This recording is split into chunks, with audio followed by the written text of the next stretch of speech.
اقعد معاه من انت في حياتي غير امريكا، ما كانش هيبقى عندك محتوى، ما كانش هيبقى عندي محتوى.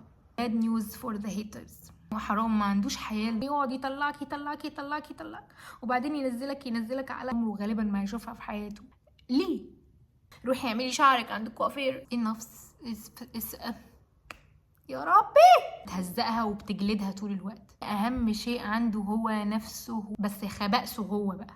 مرحبا بكم في حلقة جديدة من منظور بنت عشرينية مصرية.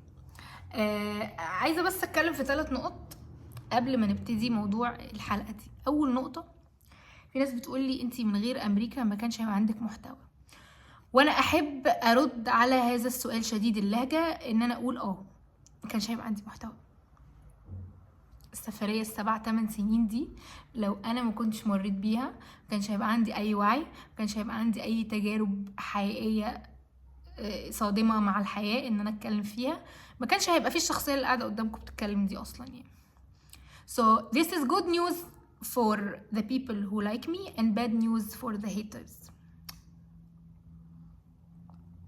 تاني حاجة، انا شخصيا قلت لكم قبل كده انا ما بتأثرش بالكومنتس خالص، بس في ناس بتصعب عليا، وفي ناس بحس ان هو حرام، ما عندوش حياة لدرجة ان هو قاعد بيكتب باراجراف على النت لواحدة ما يعرفهاش عمره غالبا ما يشوفها في حياته. ليه؟ يعني روح اعمل حاجة مفيدة في 10 دقايق ربع ساعة اللي انت بتكتب فيهم كومنت دول.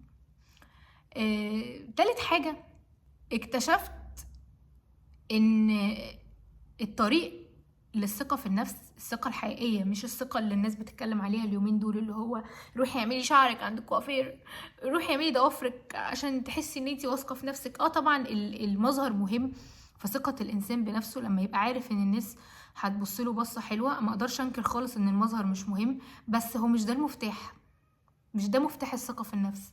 ده جزء من آدمية أي بني آدم، إن هو يبقى نازل من البيت لبسه نظيف وشكله حلو. ده جزء مهم أصلا من أي شخص. ممكن بقى حد يبقى نازل من البيت على سنجة 10 بس برضه ما عندوش ثقة في نفسه، فهو مش ده المقياس خالص. المقياس في الثقة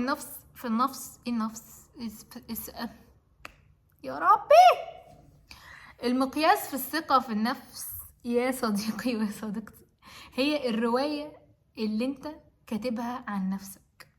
انت لو كتبت رواية عن نفسك، الرواية دي هتقول ايه؟ هل الرواية دي هتقول انا حد طيب وجميل ولذيذ وما بيأذيش حد وبيتقي ربنا؟ هل الرواية دي رواية ايجابية ام سلبية؟ هل انت بتكلم نفسك بطريقة محترمة ولا بتهزقها وبتجلدها طول الوقت؟ فالرواية دي مهمة جدا في ثقتك بنفسك.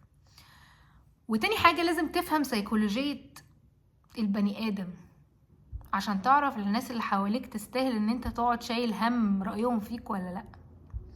سيكولوجية معظم البني آدمين يا صديقي بتتمحور حوالين نفسهم. كل بني آدم في الدنيا أهم شيء عنده هو نفسه ونفسه فقط. فهو لما بيجي ينتقد أي حاجة أو يحكم على أي حاجة أو يشتم أي حاجة حواليه، أفعاله كلها هي انعكاس لشخصيته وانعكاس لنواقصه وانعكاس لطيباته وخبائسه. خبائسه دي اللي المفروض جمع خبائس يعني، بس خبائسه هو بقى. فأنت لو فهمت الكلام ده، دي معلومة يعني، لو فهمت الكلام ده واستوعبت وهضمت هذه المعلومة، عمرك ما هتستعني اي بني ادم بيقولك اي حاجة وحشة بعد كده في حياتك. لو عرفت وتأكدت وايقنت والموضوع ده دخل في ادراكك ان اي حد بيتكلم فهو بيقول شيء بيعبر بيه عن نفسه بشكل او باخر، فانت عمرك ما هتاخد اي شيء شخصي في الحياة، ولا عمرك بعد كده هتهتم لمين يقول عليك ايه. وبالنسبة بقى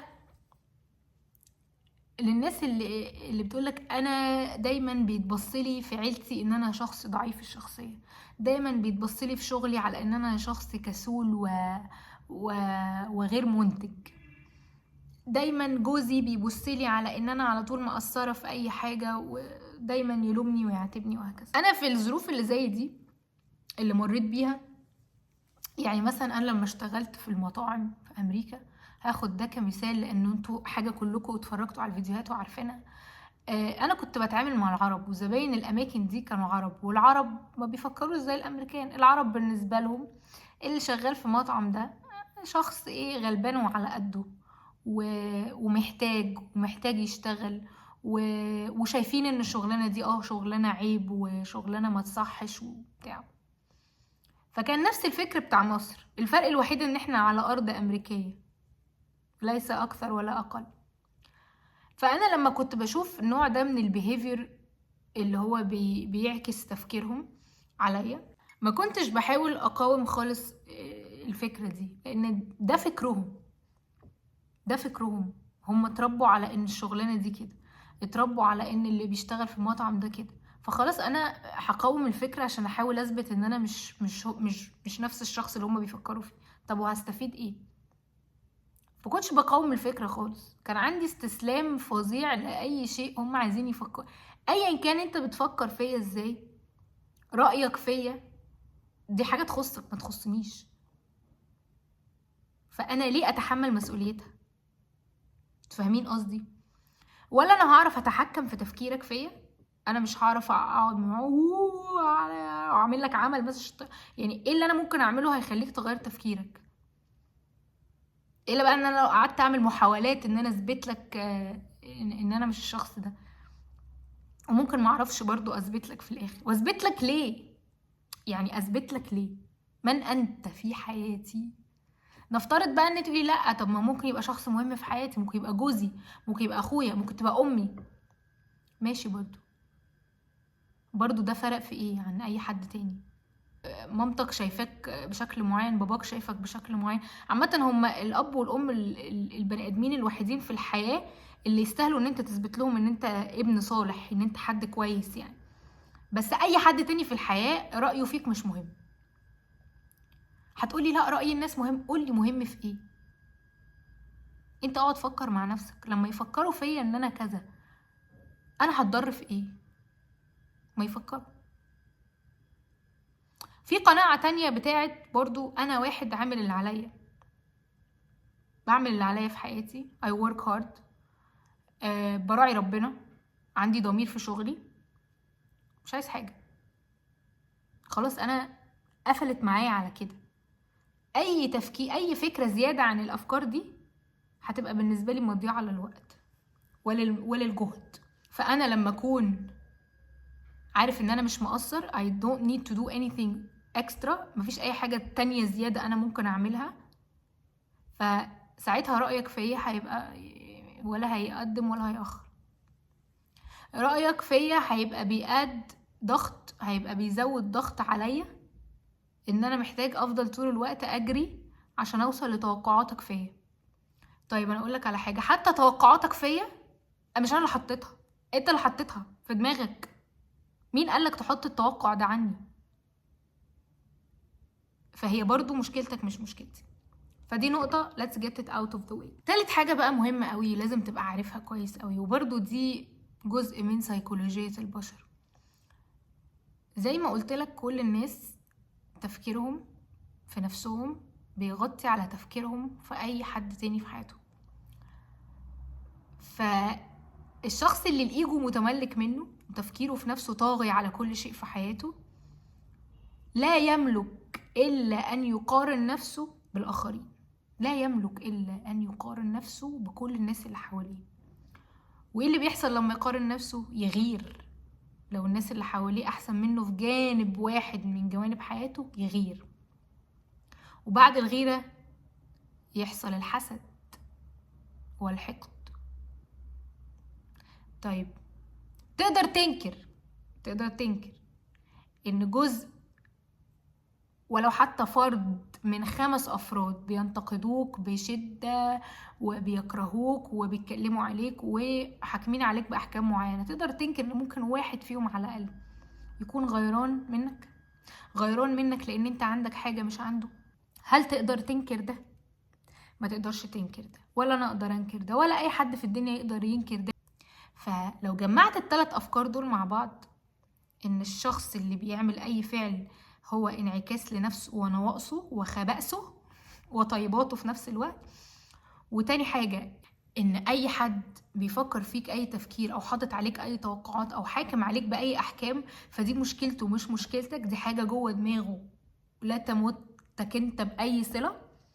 وتالت حاجة، ان الناس جواها غيرة وحقد وحسد يخليها تعمل اكتر من انها تنتقدك وتحكم عليك وتقلل ثقتك او تعمل افعال معينة تخليك انت بالتالي تحس بقلة ثقة في نفسك.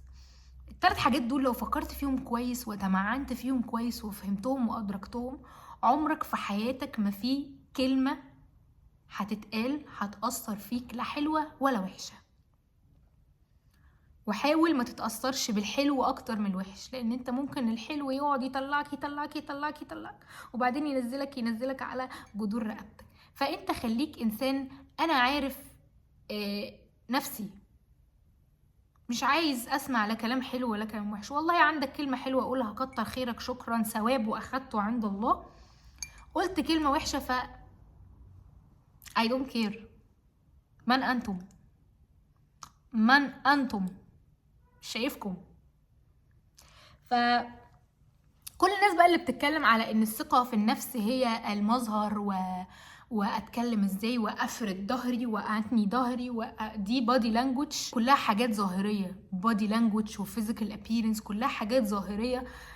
اي حد ممكن يفتعل بيها الثقة بالنفس قدام كراود، قدام ناس كتير. لكن الثقة الحقيقية هي جوه النفس، هي في داخل الانسان.